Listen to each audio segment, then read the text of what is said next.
Hello, good evening, good morning, wherever you are, whenever you are, and welcome to Into the Black Archive, the mad Doctor Who podcast that goes through every single story from start to where we've got to, which is, well, we're very nearly at the end of the second Doctor now, aren't we, Owen Cranston, my wonderful co-presenter? Yes, we are nearly at the end of the second Doctor, which means, James, what does that mean? It means that soon we will forget about space for a long time. Not just that, an even bigger invention, even bigger innovation. The birth of colour television. Yay! It is incredible. I mean, colour television had been going in Britain since 1964, but who simply hadn't caught up, even because we're in 68 now with this episode. Yeah, and even then it hadn't caught up. Yeah, colour television in the UK, to start off with, was a mess of strikes, delays, and breakages. Yes, because BBC Two was, for people who don't know, initially meant to be the colour station, and on the night of its launch, it didn't launch because of industrial action and accidents and all sorts of things. I was watching a documentary the other day about the ITV colour strike. Did you know about this? The ITV colour strike. I know about the ITV strike in '79. Is this a different one or the same? That one, that's one where it went off air completely, isn't it? I think it was off air for like 3 months. I think it was like trade union disputes. Yeah, in this one here, it went on for a while, but it had massive repercussions, which lasted basically an entire year. Essentially, to protest against the switching over to colour stuff, which in theory is more technically advanced, so the technicians wanted more pay. The technicians decided they were going to turn off the colour recording and transmission.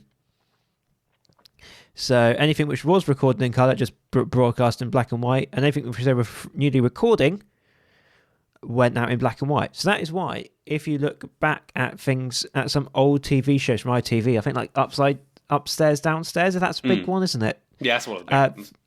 The first season is basically completely black and white because ITV only recorded that in black and white because of these strikes, which led to massive implications for years to come because PBS refused to broadcast that first season because it was in black and white. Issue.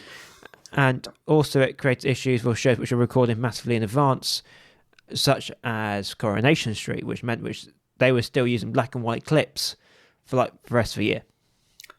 And it's this kind of content you come to on the Doctor Who podcast, Into the Black Archive, where we have a conversation about colour television's history before we even mention the title of the episode we are covering.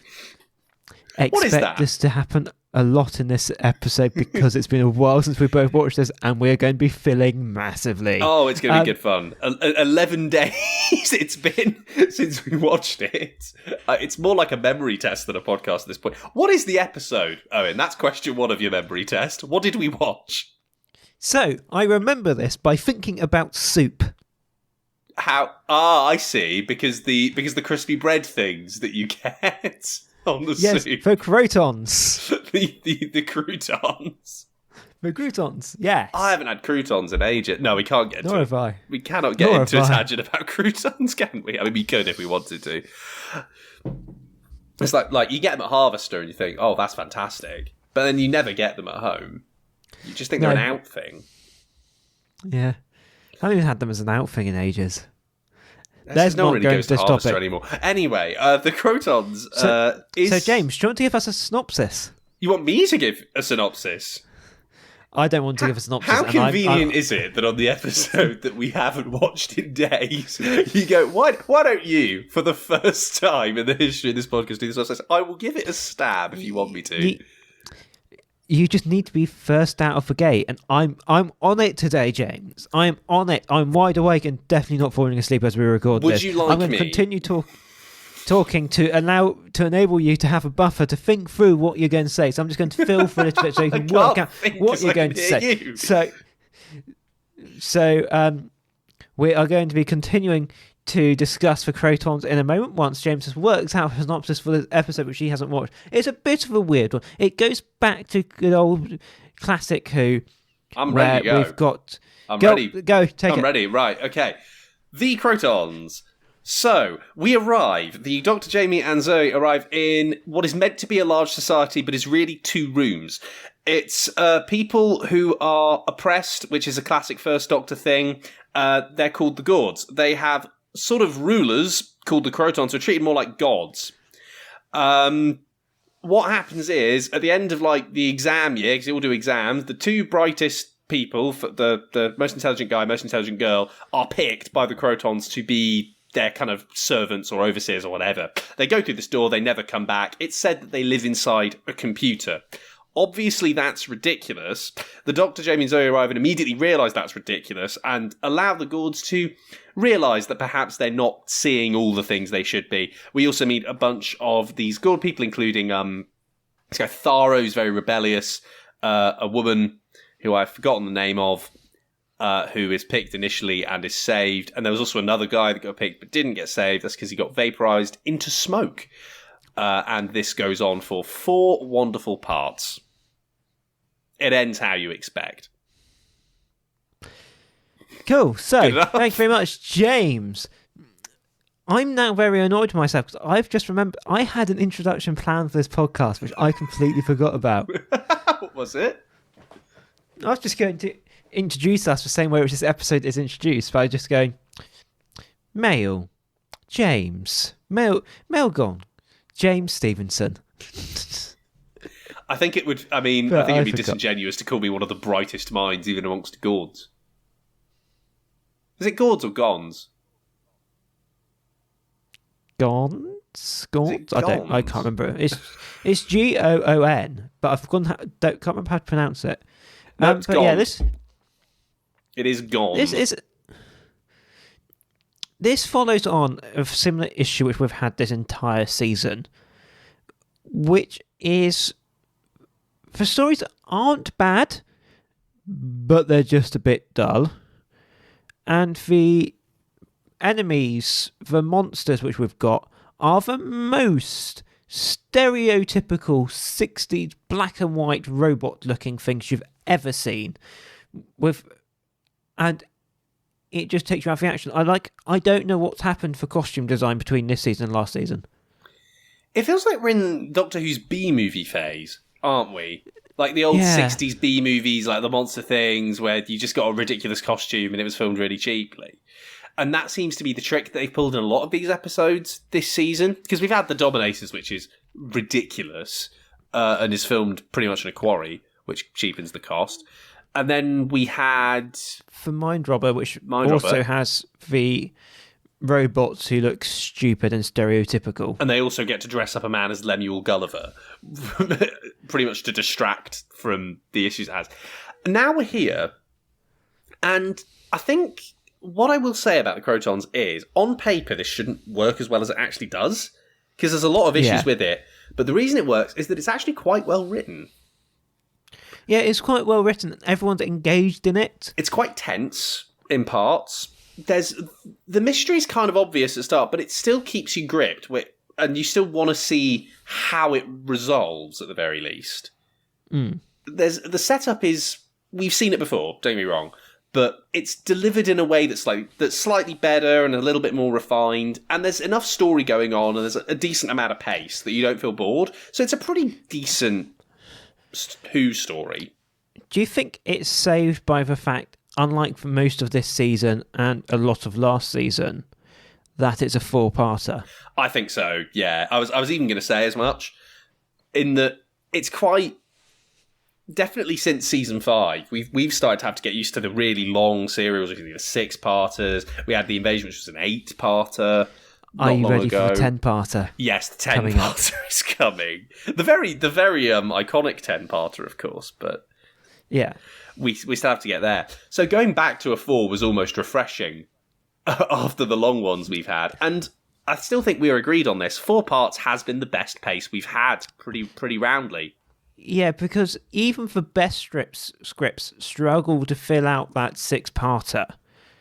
But then when they're sort of with 2-parters, they kind of don't know where to go with it. They don't know what to do in that space. But then with a 4-parter, it means it's nice and condensed. Even if it is a questionable episode, you're not in its company for long enough to realise how much you don't like it, if that makes any sense. I can sort of agree with you. How I like to see it is that the longer episodes than 4 parts are kind of like a train with no route.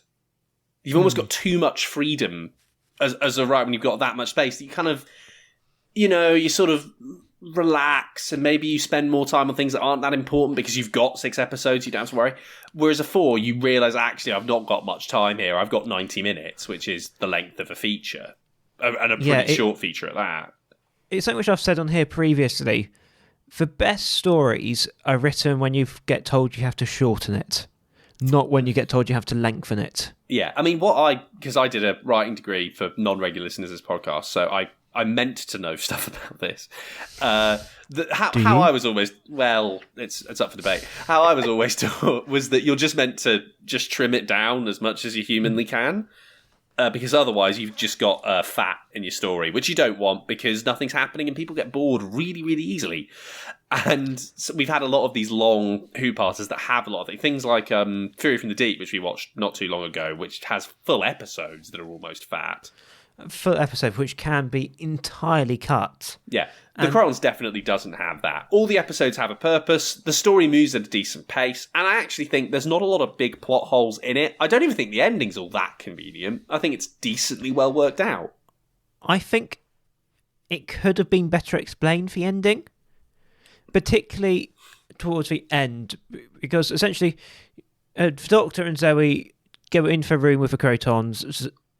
Jamie stays outside with sort of like the survivor, not even survivor, just a group of Gons who decided to stay. Yeah.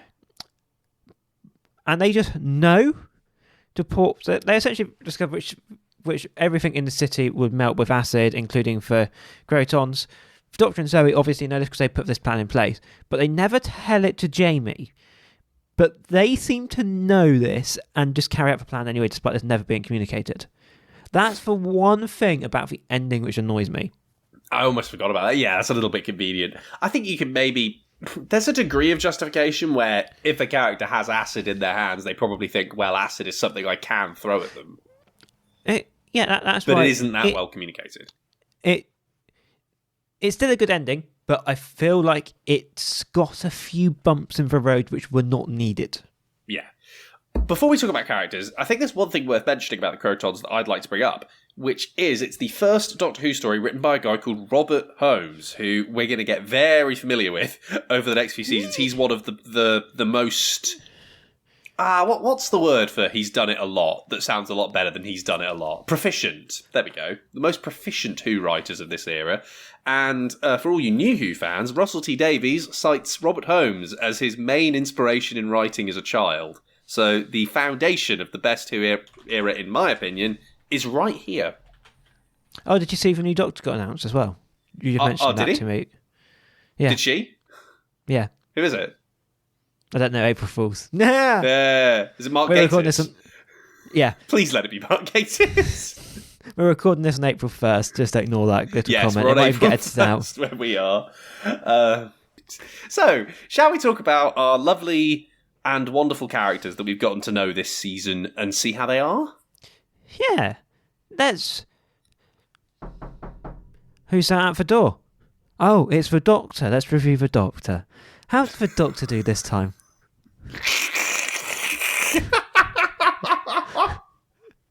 It was the lack of energy that got me. There was no change in expression at all. Do you want me to go again for you, James? No, I think it's better. I think it's better like this. Right.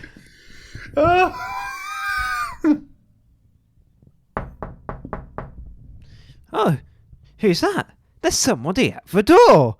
I wonder who it could be. Let's have a look and open it up. Oh, look. It's Patrick Troughton's Doctor. Say, James, what did you think about Patrick Troughton's Doctor? Let's go. I remember saying this earlier in the season, we're at the going through the motions phase of the Doctor. We got used to this in season 3 when we had Hartnell still, and it was clear that they kind of ran out of things to do with him. They'd kind of given him his arc, but now he was just going through the story and not really growing. Don't get me wrong, Troughton's fun to spend time with, but there's not a lot of growth. Sorry, Owen, you carry on. I feel like Troughton's getting away with it more because his Doctor is more dynamic. Yes. Which means he can get away with doing more humorous stuff, which means we kind of see past the stagnation side of it, rather than with William Hartnell's Doctor, which was very much a straight-laced kind of situation where you don't really have much area to play around with the character. I think with Hartnell's, with Troughton's, you can play with it. Yeah, but don't you think that makes the character really surface level, where there's not a lot going on in the script for them? Yeah, it does. But I think which Patrick Troughton gets away with it more than Hartnell does. How do you think he handles the story generally? Because we've seen this a lot in the Hartnell era. This whole there's two races on a planet, and one of them is obviously the slave of the other, and they want freedom. Because we've seen that in things like Web Planet. The Space Museum, you name a bunch of others as well. But this is probably the first time we've seen Troughton in one of these stories, like, really clearly. So how do you compare him, perhaps, to how Hartnell was? I think he does it a lot more with... He's a lot more gung-ho about it, isn't he? Mm. He really does just get straight into it. Yes, the start of it's very, like, in your face. It's, and we're off with this episode. Which is good, because we've had some episodes where we do just kind of just lounge around for the first episode, which isn't a good introduction. Yeah, I have to admit, and we'll get into this more once we've done characters and got that out of the way, but the first episode of this is really genuinely strong. Like, it's a strong start, and a lot of that's to do with how direct Troughton is. Yeah. I definitely think, as you say, we're getting not as back to the extent as William Hartnell did, but we're definitely getting the stagnation stage of him. Of his tenure. Yeah. I think it's because you can just see it feel staler in multiple departments. Like, the creativity of how he would solve things is a little reduced. And the banter with Jamie isn't as fiery. And while the Doctor and Zoe get a lot of time together in this episode, but even that doesn't feel... It doesn't feel the same way the Doctor and Jamie would at the start of the season, or even how the Doctor was with people like Polly. It doesn't feel fresh, does it? No, it already feels kind of like a tired relationship in a way. It's never really started, and yet it feels like it's been going for a while, which is never a good sign.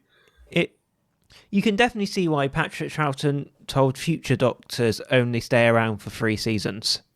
Yeah, because I think even towards the end of second season of Hartnell and Troughton, we were starting to see this. It just seems that, the writing team at Who at this period. It's like getting a new toy at Christmas, isn't it? So you get the toy and you think, oh, wow, I've got this new toy and I'm going to play around with it and do all this stuff. And then 6 months later, you don't play with it anymore. Particularly Troughton's first season. Which is brilliant. So good. Like, we did it with our anniversary episode, but if we went through and named our best 6 episodes, I guarantee you over half of them would be from that season. Yeah. Without doubt. But since then...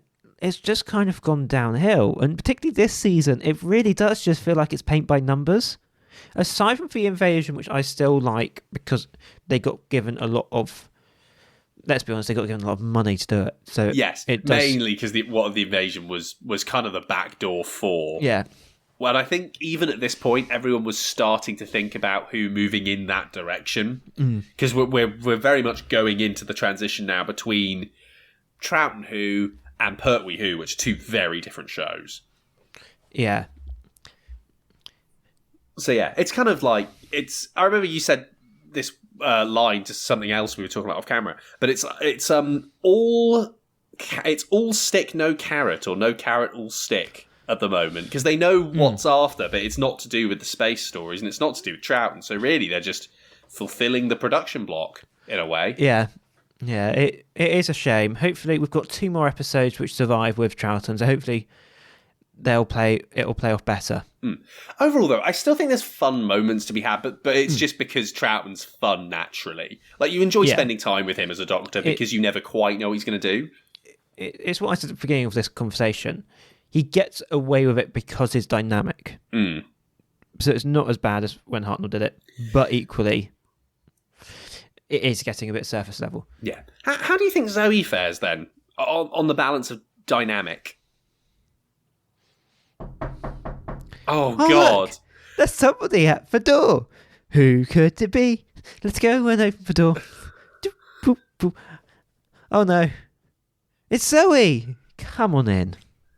What do we think about Zoe? Let's criticise her to her face. Is this Doctor the Explorer?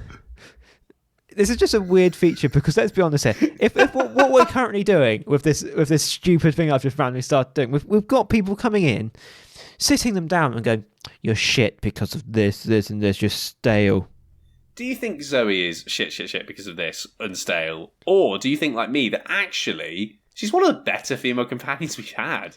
Yeah, I'm going to be honest with you and say, aside from Barbara, she's probably one of the best. Yeah. Like, we've finally got... There's still an inch of screaming, but you can get away with it because she does so much other stuff, which it overwhelms that side of it. And it's just so much fun because she is so smart, so intelligent, and does the fighting, which means she's just so much more fun to be around rather than just someone going, "Oh, what's that, Doctor?" She goes, "Doctor, it's this. Doctor, you're terrible. You're completely fucking this up." And more importantly, she just has more active role within the story. So it's not like whenever the story would get to a character like Victoria or Dodo, it would feel like the story would just come to a halt for that section. Whereas with Zoe, the story's moving forward because she has stuff to do. And in this episode, she gets a great deal to do. I mean, she gets picked as a high brain almost immediately by the Krotons, who are after... What's the thing with mental energy? They're basically turning mental energy into pure power. Yes. It's almost the iron into gold stuff, if you want to make that reference.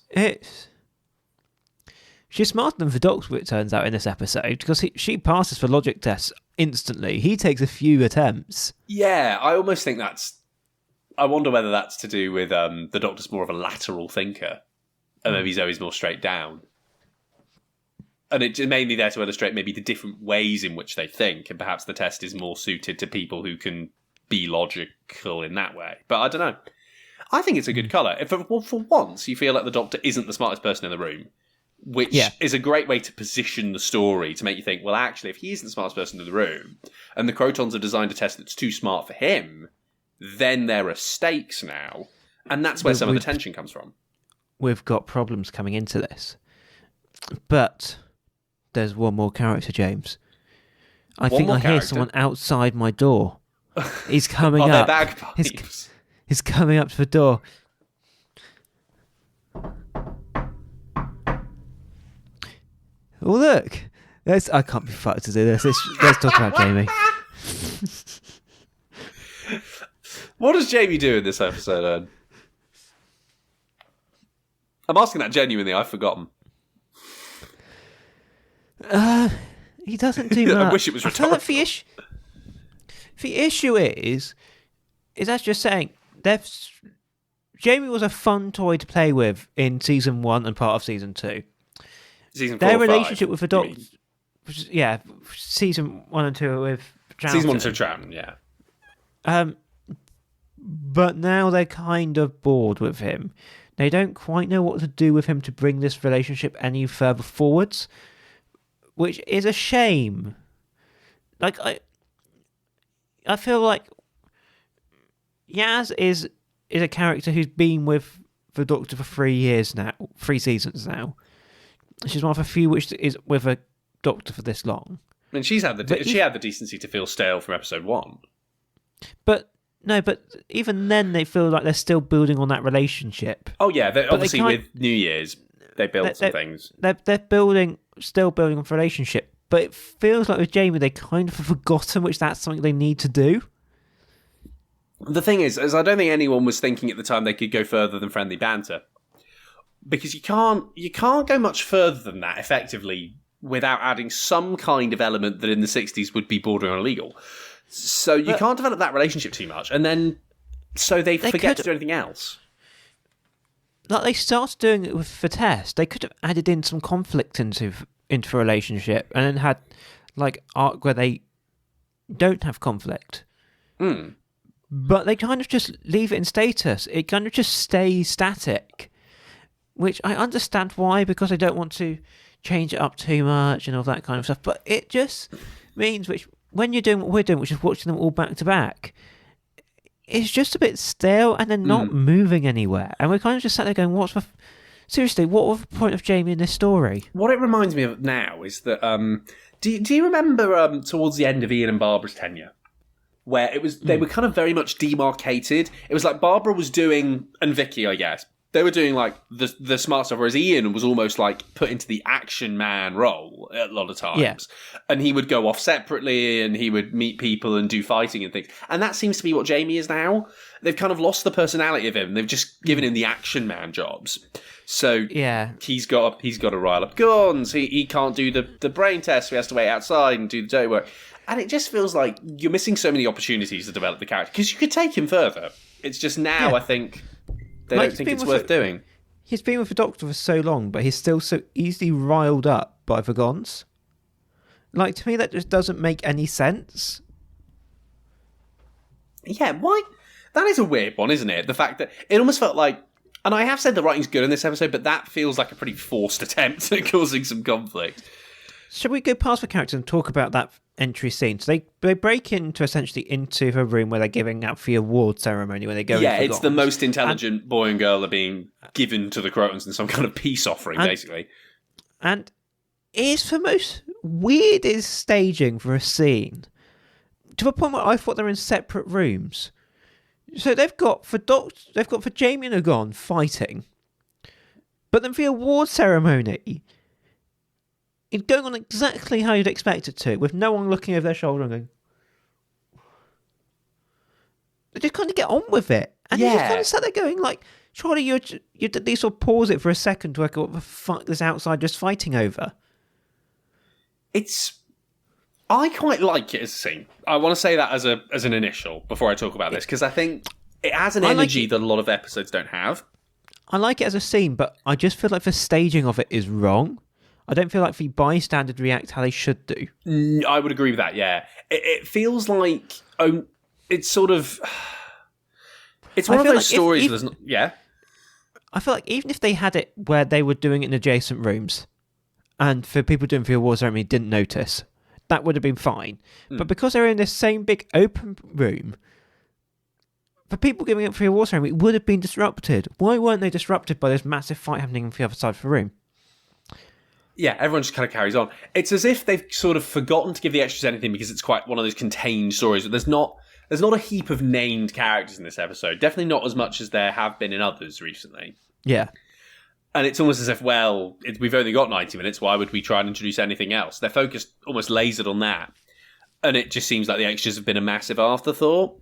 At the end of the day, it doesn't affect it too much for me because the actors and the characters that you're focusing on are the drive of the scene both ways. You've obviously got the Dr. Zoe and Jamie on the side of what the hell's going on here. You should probably stop this.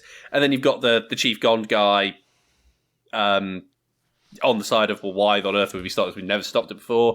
You've got the woman who's about to be sent off wondering what the hell's going to happen to her. And then you've got her boyfriend, essentially, Thala, who's very much, no one's ever come back. I don't want to lose you. I'm not letting you go, which is a fairly reasonable reaction.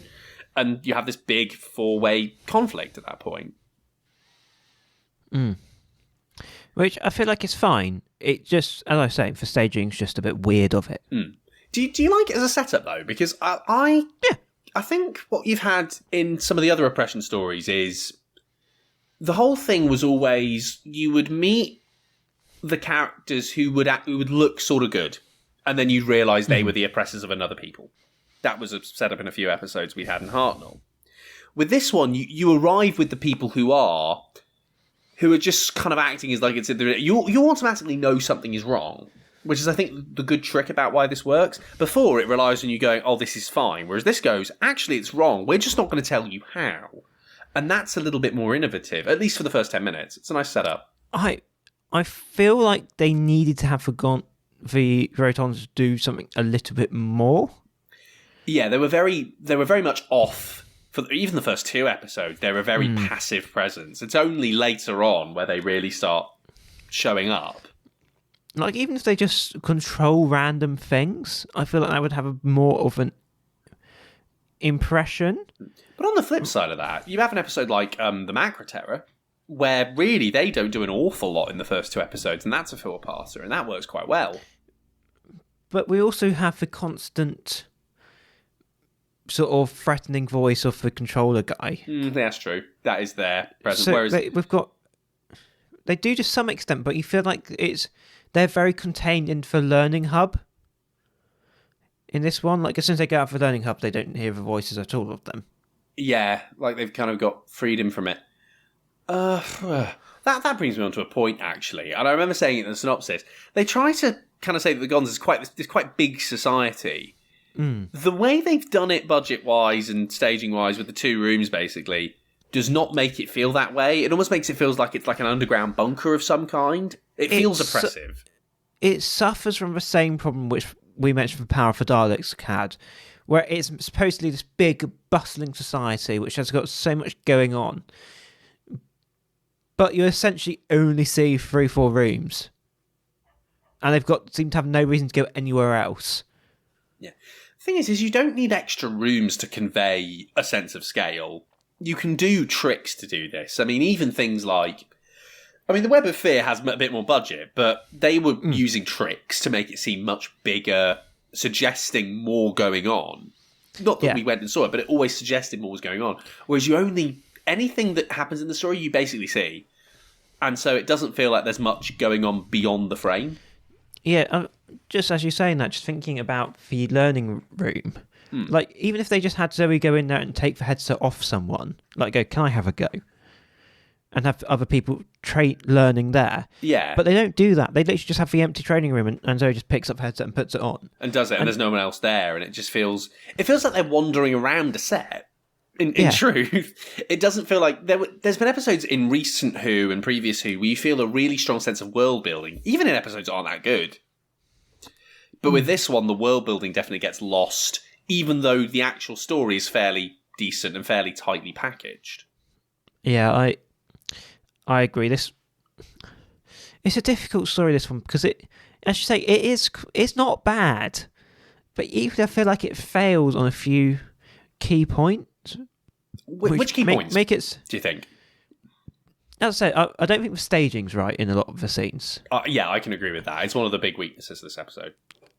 I feel like the Krotons are just too big and too clunky. They don't feel dynamic enough. Yeah, I think one issue I've got with them, for sure, sort of relevant to that, is they don't...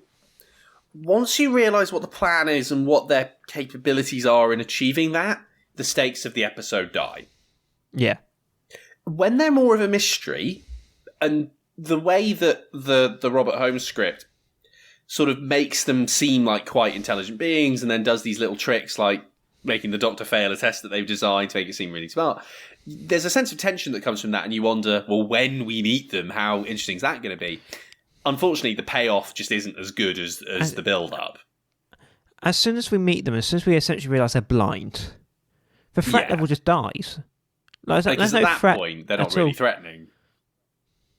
No. And in reality, their plan's not particularly well thought out or smart, and it's very easily dealt with. With the acid. Sat there thinking, these guys have been waiting so long just for a smart Gon. Yeah, I mean, it must have... it's like Christmas to get Zoe and the Doctor there. But still, were they ever going to develop a Gon smart enough for that? Particularly when they sort of siphon them off so soon, so they can't get that intelligent. Yeah, I mean, there's a line in the episode which goes on... The Doctor basically says it's self-perpetuating slavery. Which makes it seem like it's almost... The Gonda making the choice to essentially get rid of their most intelligent so that they themselves never become intelligent. That's what I thought the plan was. I thought it was going to be a case of we're going to siphon off the most intelligent so they can't get intelligent enough to overthrow. So we keep them under our thumb. And that makes a lot of sense. But then as soon as we realise it's not that, we're essentially just trying to suck out their intelligence, but it's never enough intelligence. You kind of sat there going... Surely this is not the most efficient way to go about this. No, it's such... As I'm saying, it's written well, but there are just some fundamental flaws in it, which just make you sit there and just question what is going on and just pulls you out of it. It's like there's someone from Mensa who's gone into a set 4 maths class It's like, it's less likely you're going to find someone highly intelligent in there. Why aren't you looking in the academy stream, kind of thing? You know, they're fishing. They're fishing in a puddle as opposed to a river. Yeah, and we also spend so much time sort of nursing the person whose name I've forgotten. Oh, is that the poor lady who gets comatose almost immediately? Yeah, we spend so much time nursing her back to health, but then we don't feel like her being out of it really gives us anything. And when she comes around, she doesn't really do anything. Yeah, Varna is her name. I feel like there would have been more threat if she kind of slowly died. Yeah, but she just kind of comes back. It's more of a scare tactic almost at the start of the episode. There's a lot of things that work really, really well in the setup that don't go maybe the whole way that they should. If they had done it so which she goes through this process, she comes out, she's nerfed back to health, but her memory is wiped. That works as well. Or she's completely lost any feasible intelligence. Like she's you're almost essentially adding a baby. a sense of tragedy with that. But we've got a sense of tragedy. We can see before we know what they're doing. We can see which they're sucking out intelligence, which gives us a threat without going through the whole doctor side of things. It gives us a hint of what's going on. But we don't see that. We just see her being slowly nursed out of a coma, and she's back and ready to go. Yeah, it's like she was set up there to make us think, oh, that's a problem. But then that was the end of her story purpose. But then they realised, oh, she's still alive. We need to find stuff for her to do.